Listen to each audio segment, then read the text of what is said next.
there were a lot of limiting beliefs around could I do it? Am I enough to do it? Am I smart enough? Am I savvy enough? Am I committed enough? Right? There's all of the enough limiting beliefs.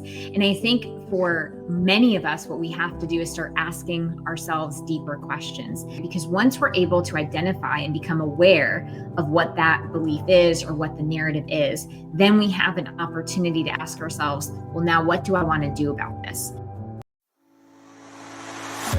I am Gloria Grace Rand, founder of the Love Method and author of the #1 Amazon bestseller, Live, Love, Engage: How to Stop Doubting Yourself and Start Being Yourself.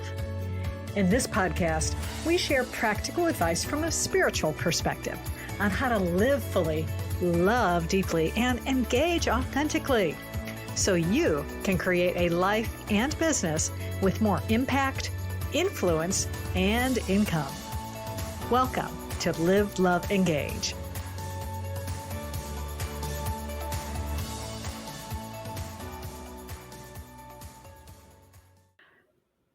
Namaste. Tired of playing small in your business because you've got this inner voice telling you that you're not enough? Well, our guest today is going to explain how you can break through the barriers holding you back so you can finally embrace the authentic, empowered entrepreneur or professional that you were born to be. But first, before we get to her, it's going to be awesome, I know, I want to welcome you to Live, Love, Engage, especially if this is your first time joining us. I am Gloria Grace, the founder of Align to Shine Academy, and I empower women over 50 to step into their highest potential with clarity and confidence. And my guest today is Kamini Wood, and she is like a multi-hyphenate person. She's an entrepreneur, an author, a podcaster, and certified life coach who specializes in helping high achievers overcome anxiety, stress, perfectionism, ADHD, toxic relationships, and more. And as the founder and CEO of Live Joy Your Way, I like that name, by the way, and the creator of the Authentic Me method, Kamini empowers individuals to break free from limiting beliefs, release trauma, and rediscover their authentic selves.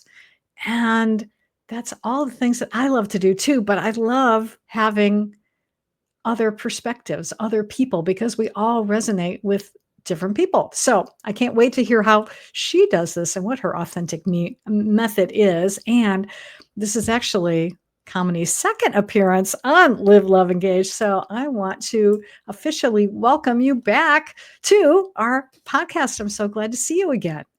Thank you for having me back. I'm excited to be here with you.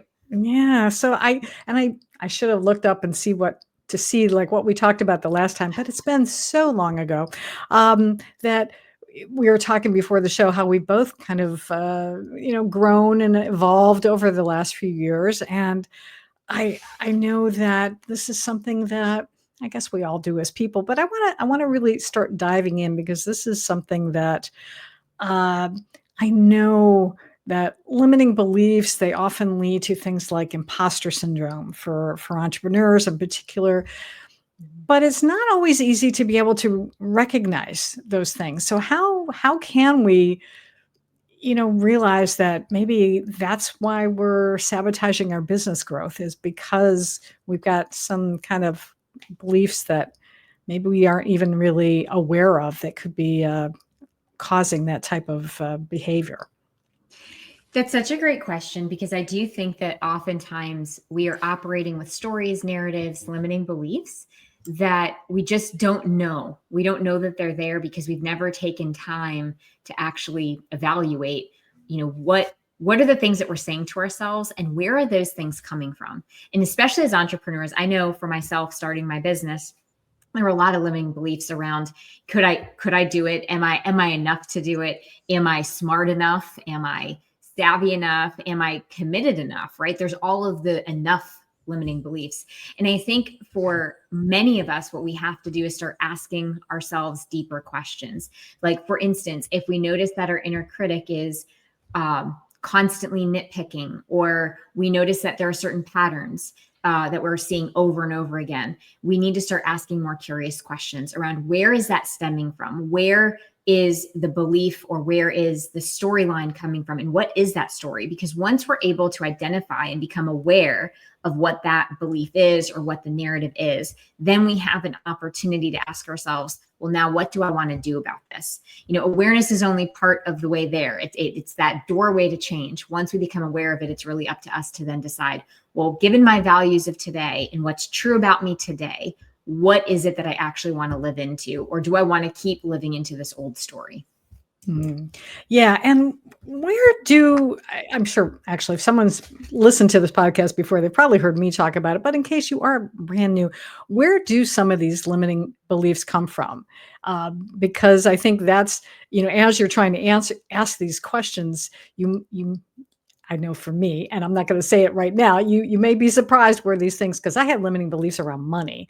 And when I started digging into it, I was like, oh, that's where that came from. So what have you found, maybe even especially in working with your clients, what have you found?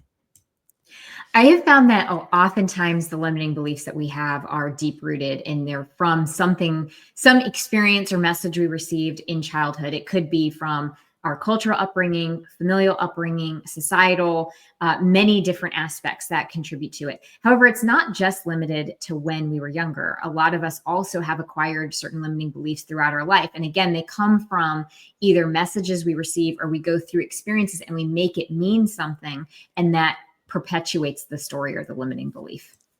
Oh, yeah, I get that so much. I made up a story about something that happened to me. Now this is going back when I was a kid, and going through a personal development workshop. I was waiting at the airport to come home, and I was journaling, and all of a sudden it dawned on me. I was like, what if I totally misinterpreted the reaction that I had experienced, or what someone had said? And it's like, what if instead of them being criticizing me, they were actually bragging about it? And it totally just it just rocked my world, because it was like, oh my gosh. And I had just made up this story for years. It was like 50 years, I think, at that point. It's so crazy. So I love that you brought that up, because it also can be things that happen to us, as maybe in relationships, or in a job or something, even before we maybe start our business, that can start to, our brains are amazing, but sometimes, Sometimes they over-rotate. Yeah, absolutely. So once we've identified those beliefs, then how can we start to either release them or reframe them, or something, so that we're able to start, living that life that we want to lead? Yeah. Really, for me, what it comes down to is a couple things. One is to ask what's actually true about me at this current stage of my life. At the age that I'm at here and now, what's actually true? Because oftentimes, if we're dealing with limiting beliefs, we're dealing with an old story or something that is from a younger time period. Maybe it was a few years ago, maybe it was all the way back to childhood. So we come back to, okay, what's actually true about right here and right now, and who I am today. The other thing that I really lean into are your own values, going back to your own core values around what is it that's meaningful to me, so that when you're thinking about these limiting beliefs and you've identified them, what it is, you've called it out, now what's actually true about you, you're aware of your values. Now you can start taking action. Now that, because the frame that I move into is, now that I know what's actually true about me today, and I know that these things are the things that drive me, what is the values-based action I'm going to take? That's how we start moving through the limiting belief, and we start rewriting whatever that narrative is. We have the ownership to do that, but we have to figure out, what is it that actually is meaningful to us, and then figure out what's the action we want to take based on that. Yeah. And one thing I found helpful too, and I learned this from another coach, is that we can actually rewrite the stories, even the story that happened in the past that formed that limiting belief. You could just make up a new ending and just create one that's empowering. And because the brain doesn't know any better. And the past is the past anyway. And, so just make up a new one. So I've just decided that, especially this event that happened to me, I was like, okay, yeah, what I thought happened, no, didn't happen. No, it Mhm. was a positive event. And I just, and I reacted positively to it, and everything is different. So I don't know if Yeah. you've ever tried anything like that, but I highly recommend it to just rewrite your story, because you're the author.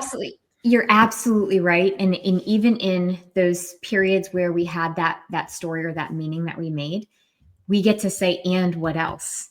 Right? Because I'm Mm, guessing that that's what you were able to lean into is, okay, and what else? And then it's not just, we're not saying toxic positivity here. We're not saying let's just pretend. It's more like, and I can look at this differently. yeah. It's how we also can learn how to work through and heal from trauma is, because trauma is not the event, it's how we responded to it.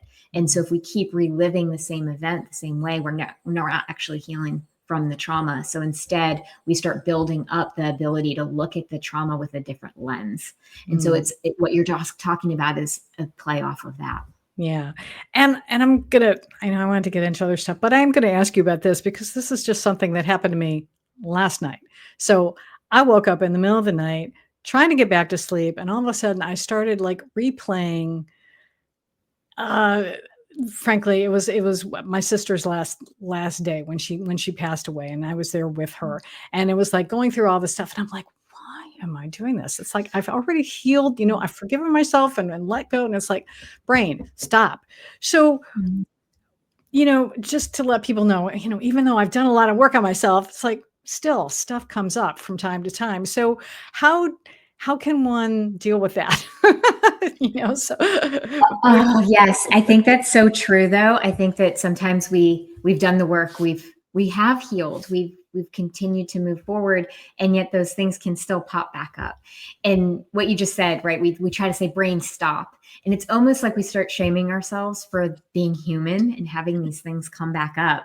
And instead it's like, oh, that's really curious. I wonder what part of me has been activated and what does that part need to hear. And so the way through it for me is to talk to that part, is like, okay, what are you trying to communicate, or what is it that I might need to hear right now, or what might that part need to hear, so that instead of going down the shaming rabbit hole, like, good gracious, I've healed from this, why is this coming back up, which is very shaming. It's like, okay, interesting. And what is this part about? Why would this part be maybe bringing her back into my memory bank, and what does it need to hear right now? I wish I talked to you yesterday, but it's okay. Thank you for the reminder. So in case that happens again, now I Yeah. know, because I was like, oh yeah, that's true. Yes, be curious. Be curious. Oh, that is Yeah. so good. So thank you. Appreciate that. Mhm. Um, all right, I want to shift gears a little bit, because I know this is something else that you work with, and I think this is important, especially as we're dealing with limiting beliefs. Is Let's talk a little bit about boundaries, because I know I have learned uh, about the importance of setting boundaries. I had a phone call from someone, and I was like, I'm not answering it this morning. Nope, I'm busy right now. You can wait. Mhm. And I got back to Mhm. this person later. But in the past, I would be like, "Oh, okay, just answer the phone." It's like, no, no.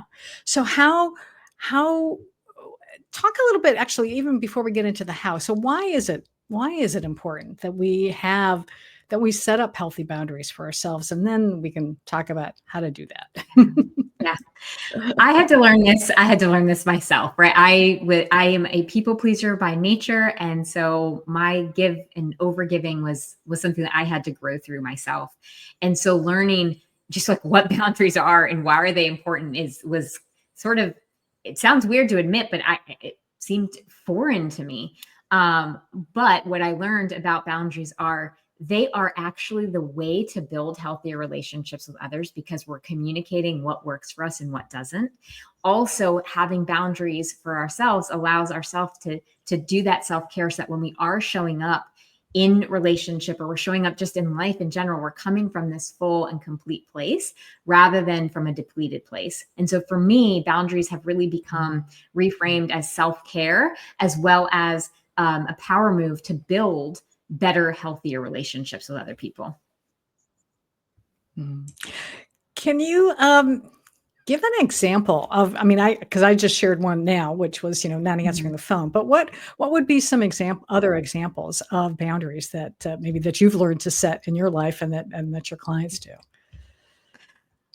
From a personal perspective, being a mom of 5, I've had to learn to set boundaries around what I can and can't do, because I think for a long time I was constantly just trying to give and give and give. And it's just important to be able to say, okay, this is what is possible versus not, especially being a business owner and managing and balancing both things. In terms of, even like I mentioned, I'm a people pleaser. So learning to put boundaries around, actually, instead of saying yes immediately, really taking time to say, let me think about that, or let me check my schedule, so that I'm actually putting a boundary with myself, right? That's a self boundary of not immediately saying yes to something, but giving myself time to actually go, pause, think about it. Does this actually fit? Can I actually add this to my plate? Because oftentimes, especially in this day and age, we talk so much about burnout. And most often when we're looking at burnout, it's because we just keep adding more and more without paying attention to what is really doable versus what's not. In terms of being an entrepreneur, just running your own business, being able to say, yes, I'm going to take this phone call, or not, no, I'm not. I mean, so often I get inundated with people who are trying to sell me their services as well from a marketing standpoint. And when I first started out, I felt almost bad that I needed to say yes. And now I recognize that it's not bad or wrong for me to really take my time to figure out who I'm willing to potentially say, yes, I'll take this meeting, versus no, that's not really aligned with me, and I'm going to go ahead and pass on that. Yeah, and it's so empowering when we can finally start to do that. I think it really, yeah, I mean, because you're protecting your own self, and I know because I'd like to say I'm a recovering people pleaser as well, so I totally relate. And what was there's the song, there is this old song, and it's like, you can't please anyone, but you got to please yourself. And so you've got to start there. And I love that you were talking about, avoiding burnout. And I think that's where I wanted to go next, is talk about, this is really, setting boundaries is an example of, I think, of self-compassion. So what's your sort of definition of that, and why is it important to practice that? Okay, so I love talking about self-compassion. It's like my bread and butter, and so to speak. And it's because I was so hard on myself. I didn't even know what self-compassion meant. I would automatically go into judgment. So for me, self-compassion is kindness over judgment. It is recognizing that maybe something didn't go the way that we wanted it to, or that we expected it to, but instead of going into judgment mode or letting the inner critic really beat us up, it's really just acknowledging, okay, that didn't go the way that I wanted it to. And also, these are the things that I can take away from it, or this is what I learned, which really leans into kindness over judgment. The other piece of it, which was really important for me to learn, was this concept of common humanity, that I'm not in this alone. Other people have had similar experiences, maybe not the same experience, because we all experience things differently, but it is okay to lean on other people and to talk about it, that other people can offer their own similar experiences, and that we don't have to feel so isolated, or again, feel that we're weird or there's something wrong with us because we're dealing with some challenge. And then the third part of self-compassion is mindfulness, which is really about coming to the here and now, this present moment. Being a high achiever myself, it was constantly about what's next. So mindfulness really comes back to, where am I right here, right now, rather than constantly living into the future or ruminating about the past. Oh yeah, and community is so important. Well, and mindfulness, both of those things are so key. And I, it's, connection is like my word of the year. And I'm really all about building, number one, building my own community, which is the Soulful Women's Network, but also just finding other communities or other people to connect with. And I've been reaching out to, in my local community as well as online, because there's lovely resources there. But yeah, also being mindful, it's so important. So what practices actually do you, maybe you yourself follow, or that you recommend that other people do in order to be able to cultivate that mindfulness? So I am a person that doesn't like to do these big, long, drawn out practices. I needed to have them in small bite-sized pieces that I can fit in throughout my day. So I'm a big proponent of things like mindful breathing. In between clients, for instance, I'll take a couple minutes to do my box breathing. Or the other one that I really like is just checking in with my five senses, because I'm also, being a high achiever, I admit I also deal with anxiety. And so I've learned to build a different relationship with my anxiety. And part of that is, instead of going into shaming, it's to notice, wow, I'm feeling anxious or worked up. And so I'll dial in to my five senses. And so that I just go through a practice of going through each of my senses and naming a few things that I can do with that particular sense. So in that practice, I'm really coming into not only the present moment, but I'm doing a connection to my own self at the same time. That's fascinating. Can you maybe give an example of what that looks like? Because I would love to know more about that. That's so cool. Yes. So essentially, I go through each sense. So I'll say, okay, what are 5 things that I can hear right at this moment? And then I have to tune in to my sense of hearing and just pick out 5 different sounds. And then I'll say, okay, what are 4 different things that I can see right from where I'm sitting? So I'm going into my sense of sight. And then what are 3 things that I can touch around me? What are 2 things that I can smell? And then what's the 1 taste that I can taste in my mouth? And I just go through that practice. And so by going from sense to sense, you're really tuning into one thing at a time, and you're giving your brain something to actually focus on besides all of the thoughts that it might have been having before. It's coming into this moment right here. That is so cool. And I love how you do it as like a countdown too. So it's like, so you're not having to put that added pressure of, okay, I got to have 5 for this and 5 for that and 5 for this. So very smart. Yeah. I love that. Very cool. Talk to me a little bit about this authentic me method, because I mentioned that in your intro, and I think because I suspect it follows in a lot with what we're talking about right now. And yeah, just talk to me a little bit about what it is, the purpose of it is, and yeah. The way that I came about with the authentic me, just the name, it was really because I was focused on, for my own self, was learning to let go of external validation and just really saying, okay, this is who I am. And so I developed the name Authentic Me to really say, this is what I want to really support people with in terms of finding who they are authentically. And what that really comes down to is getting very familiar with, what are your individual values? What are your individual needs? Because so many of us don't actually ever name what it is that we need, not just in relationship, but just in general. What is it that we need in our life? Like if we're thinking about work and professional, what is it that I need there? What is it that I need in my relationships? What is it that I need in my health and wellness?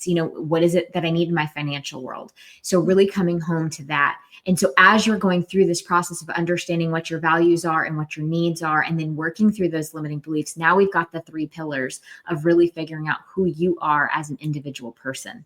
And then you can go through and break down where you might be feeling stuck and work through setting goals and aspirations from that perspective. I like that. And especially the needs, because that's true, to be able to put it that way. Because of course, there's lots of things that we want, but to really dial into, okay, what is it that, I really need this, because if I don't have it, then I'm, feeling lost or just not focused or something like that, I'm guessing. Right. Well, because part of it is we end up, I think, oftentimes chasing something external to ourselves then, or again, either we're chasing external validation or we're chasing somebody's expectation of who they think we should be or what we should be doing, because we haven't paid attention to what it is that we actually value and what it is that we need. Yeah. Yeah. Now we talked a bit about people pleasing as something that comes up for us. And I know, I'm a Virgo, so I've often, my sort of tendency sometimes is to be a perfectionist. So how can, if someone listening to this or watching today, has this idea that things have to be perfect before I launch it, for instance, like an offering has to be, you got to get that website just right. How do you handle that? And what do you recommend people do to be able to sort of let go of that? Because I think that is also sort of a limiting belief as well. Totally. Absolutely. Yes, it's definitely a limiting belief, and also easier said than done. I just want to acknowledge that. And so it is about finding maybe smaller things that you're willing to say, okay, this is good enough for me to try. Like, so for instance, if you're starting out and the website feels too big, well, what is something smaller potentially? And then work your way up to the thing that feels really scary. The other thing that I would say is because I've had to deal with this too, being a perfectionist, is really we have to name what it is that we're afraid of. What is it that we're scared of? If the website isn't perfect, what is the worst thing that could happen?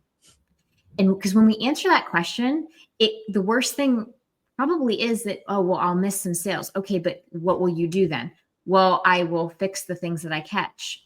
Okay, so then really we don't have to wait for it to be perfect. We can launch what we have now and we can continue working on it. So sometimes our perfectionist mind gets stuck in that box, in that container, that it has to be a certain way before we launch it. But really, it's a living thing and you can continue to work on it even while it's been launched. Yeah. Yeah. It's definitely, I still remember this. My mom had a lovely friend. My mom used to crochet, and she had a good friend who would just say, just get it done. Because sometimes when you're crocheting, you might drop a stitch somehow, or you miss something, and she's like, just, it's better done than perfect. And I still remember that. And it's like a long time ago, but I think that's so important, because I know we want things to be the best we can do. And I love that, what is the worst that could go, that could happen? Another question is, what's the best that can happen?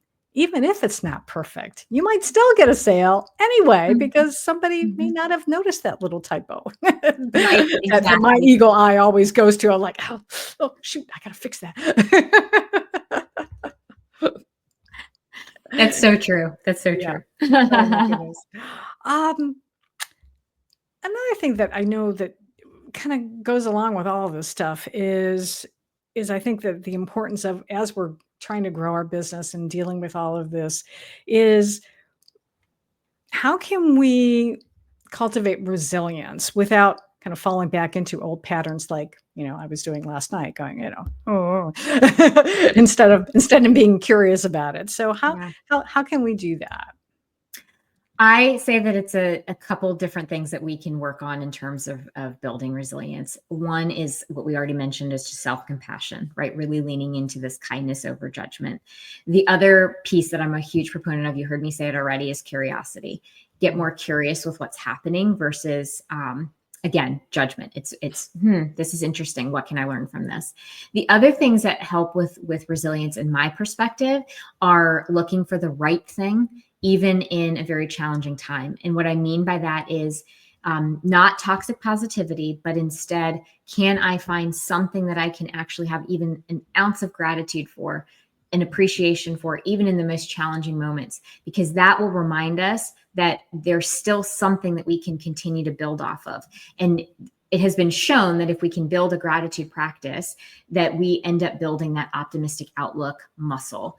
And so when we're thinking about resilience, when we're in the thick of it, really, because resilience means, it's about how we can bounce back from challenges.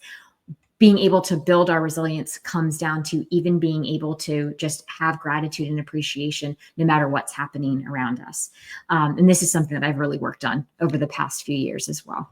Oh yeah, and I think the other thing to remind you and to remind ourselves of is that we're not perfect, and it's okay to make mistakes, and nobody created the most amazing company out of the box.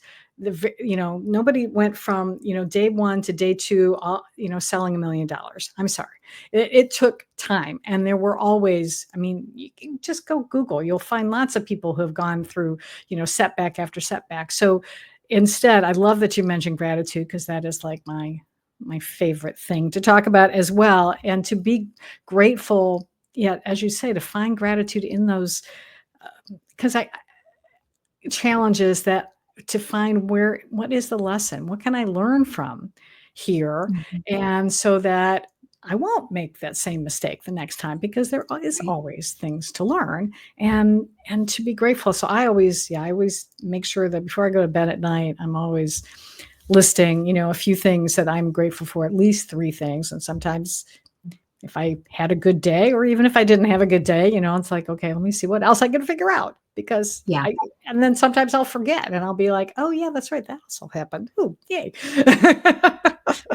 I find, honestly, for me, even in the days that have been more challenging, that gratitude practice is a game changer, because it really does shift from, because as human beings, we've got our negativity bias, right? Because we're constantly standing for that. And so it really does, in a moment, say, okay, even with all of that, this this thing, or these two things actually were something that I can be grateful for.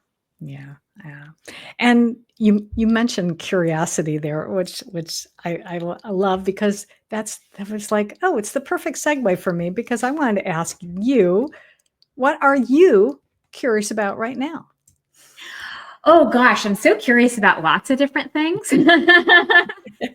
From my own business perspective, I'm curious about the next iteration of how I add in some of the things that I've been learning about and really becoming passionate about, like, for instance, trauma-informed talks and things, and how we can bring that into parenting, for instance, and bring it into the school system. I'm also constantly curious about continuing to evolve. Like, I'm always curious about people and understanding how I'm really a true believer in that emotions are data packets. And so just getting really curious about that. And then as a parent, I'm kind of curious what's going to evolve for my kids as they're moving into, like, the older ones are moving into their own lives, into adulthood. And then I still have my younger couple here at home with me. So there's just a natural curiosity with that too. Oh, exciting times, goodness. Lots to look forward to, and of course, new challenges. Yes, that's always the way it is, but it's good. So, that's so cool. Yeah. Is there anything else that I should have asked you about that I didn't, or any other last point that you want to definitely leave our audience with today? We've had such a great conversation. I think really the biggest thing is, especially those who are entrepreneurs or starting out, it really is about leaning into kindness over judgment, and also recognizing when those limiting beliefs are holding you back, and not shaming yourself for those limiting beliefs, but just deciding that you're ready to change the story. That's a huge power move. And so that is what I'd love to just leave our conversation with. Well, I love that. And I will add on, is that sometimes we're not even aware of those conversations that we're even having with ourselves. And it takes, or the things that we speak, and it takes having an outside person like yourself or me, to be able to hear it. Because I worked with a coach once, and she would say, Gloria, did you hear what you just said? And I'm like, no, what did I say? And so then she said it back to me. I was like, oh, because we don't, we have these blinders on. And so we don't always hear, or it's just become so habitual. Sometimes I think especially like negative self-talk can become habitual. And so we don't hear it anymore. And so it is important for people. I just want you to, reach out to whomever is in your circle, to, and maybe even just start with a friend and see and say, I want you to be honest with me. If you ever hear me say something, call me out on it. Yes. We often can't hear or see things because we're too close. We need sometimes having that outside perspective. Yeah, absolutely. Now, if someone would like to, for instance, maybe they're like really resonating with you today, and they would love to know more about the work you do, and maybe about the Authentic Me method, how can people get a hold of you? They can find me on the web at KaminiWood.com. And then I am on the social media platforms, Facebook and Instagram, with the handle It's Authentic Me. Okay, awesome. Well, I'll be sure and have that information in the show notes. So for those of you watching, just, or listening, wherever, make sure that you go back and see that. So I'm so glad that you were able to come back and spend some more time with us again. And because everything that you talk about are things that I love to talk about as well, and to be able to help my clients with. So I like aligning with like-minded people, but of course you have your own stuff, and I've learned some things, some new techniques from you today, and I so appreciate that. Well, thank you for having me back. Such a pleasure.